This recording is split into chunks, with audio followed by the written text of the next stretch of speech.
This week on AMP's Unsolved Mysteries, we're covering the Zodiac Killer. Let's get into it.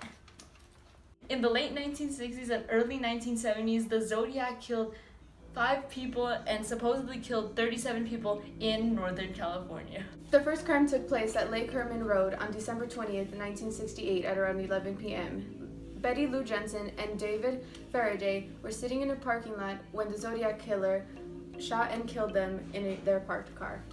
The second crime took place in Blue Rock Springs Park on July 4th, 1969, around midnight. The Zodiac shot Darlene Ferrin and Michael Mageau. Only Mageau survived. His description of the man who shot him was a young white male, 26 to 30 years old, stocky, 200 pounds or larger, and about 5'8", with light brown curly hair and a large face. On August 1st, 1969, the San Francisco Chronicle, the San Francisco Examiner, and the Vallejo Times-Herald all received letters with the same handwriting. The letters showed details of the murders, proving that it was the killer. They were all signed with a distinct mark, a circle with a cross through it. The notorious mark that will later be known as the mark of the Zodiac Killer. 3 different codes were also encased in the letter. The Zodiac stated that if they were cracked, it would reveal his identity. On August 4th, another letter was sent which stated with the line, "This is the Zodiac speaking." From then on, the killer was known as the Zodiac Killer. The third crime took place at Lake Berryessa on September 27, 1969. Cecilia Shepard and Brian Hartnell were picnicking by the shore. There was a man with an executioner-style hood with a zodiac symbol on his chest watching them. He had a gun and a long knife and tied up both Shepard and Hartnell, then later stabbed both of them repeatedly. Only Hartnell survived. His description of the Zodiac was 5'8" to 6 foot, heavy-set, 225 to 250 pounds, with dark brown hair. On October 11, 1969, just before 10 p.m. in San Francisco at the intersections of Washington and Cherry, a cab driver by the name of Paul Stein was shot in the head by his passenger. A neighbor witnessed this and immediately called the police and gave them a description of the man. The police passed by a man that perfectly matched the description, but let him go since they thought the suspect was an African-American man. So that means they passed by the possible killer and just let him go. Now there are many theories onto who the Zodiac Killer actually is. Some even think that it's Ted Cruz. We'll be back with possible theories on who we believe the Zodiac Killer is. But first, here's a commercial from our sponsors. And break! Zodios, your new favorite cereal. It'll help you never get caught, seek thrill, and it'll help you write better letters for some reason. Buy Zodios now for $3 at your local supermarket. And we're back. Now onto the theories. The first theory is from Gary Stewart, who believes that his father, Earl Van Best Jr., is the Zodiac Killer. His evidence includes his father's strong resemblance to the composite sketch from the Paul Stein killing, and Best's name matching the amount of characters in the My Name Is cipher. Handwriting experts believe that Best's handwriting from his marriage certificate matches the Zodiac's handwriting in the letters. This was inconclusive since the handwriting was not Best's, it's the priest's.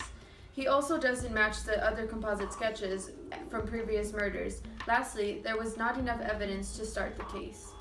The second theory is from Robert Gray Smith, who believes the Zodiac is Arthur Lee Allen.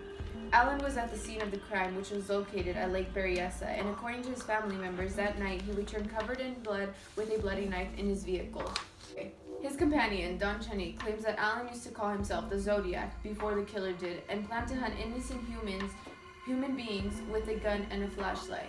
In Allen's second interview with the authorities, he favored the short story The Most Dangerous Game, which is a short story about killing humans, and the Zodiac has also mentioned it in his first letter to the press. Other evidence includes Allen's watch with the Zodiac symbol, bloody knives and sexual devices found in his trailer home, and Allen's freezer filled with small dissected animals. Proof that proves his theory incorrect consists of the DNA, the composite sketches, and the handwriting not matching. The third and last theory for today is from Harvey Hires, who believes that it is Lawrence Kane Kay.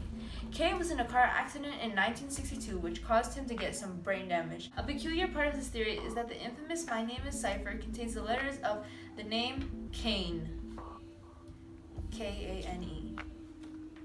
The numbers 3 and 8 were also mentioned in the letter, and 8 times 3 equals 24, and Kay was born in 1924. That theory may be a stretch, but it's something.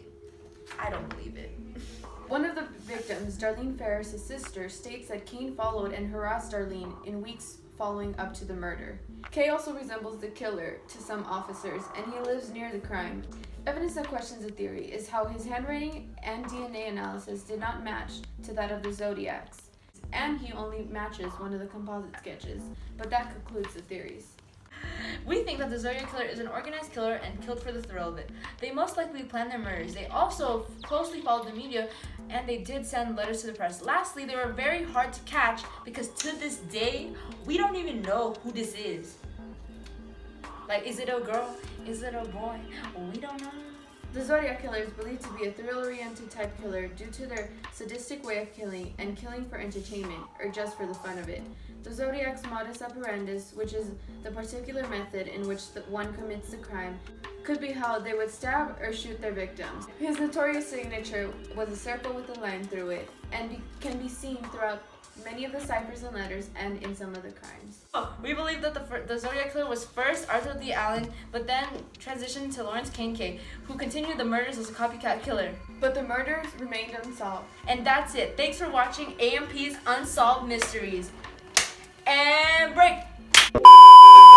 Don't forget to cop McCall's new mixtape, She a Bad Witch, including tracks like In My Whip Rosie, 5 Minutes to Get Your Life Together, and much more with even 2 bonus tracks. To copy your copy of the mixtape, call the number on the screen right now. Don Jenny claims that Alan used to call him. Oh